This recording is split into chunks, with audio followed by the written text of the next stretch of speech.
Hi everyone! I wanted to quickly show you this autumn green color by Szmal.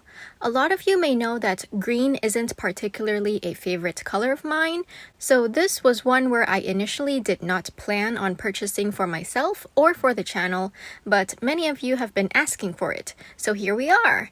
And I have to thank those of you who have been using my Jackson's affiliate links in the past because that is how this video has been made possible. Thank you! So this color is made up of the pigments PG26 Cobalt Chromite Green, PY150 Nickel Azo Yellow, and PR122 Quinacridone Magenta. The label here says it is very light fast, moderately staining, granulating, and semi-transparent. Similarly to other Szmal watercolors, this paint was sticky, and I'll admit I forgot to pop it in the freezer before filming, otherwise the peel-off would have been much more satisfying. It's also very easy to re-wet, but I'm just making sure I get a lot of pigment here for the swatch. In mass tone, it's a rather dark sap green, but I think this color shines in its mid-tone because that's where we start to see the color separation. You can really see the yellow shine through the green granulation.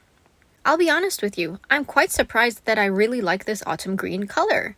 I think my personal issue with greens is that they don't really feel lively, but this one is definitely more on the complex end of the spectrum, which I'm really into.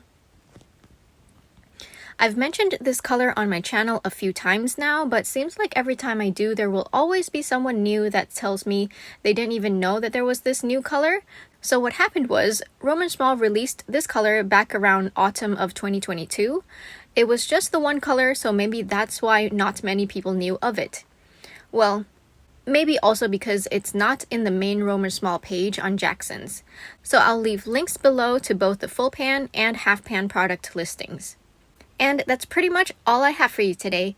I know a lot of you have been waiting for this, so it's quite the short video, but as always, thank you so much for watching. Don't forget to drink lots of water and stay hydrated.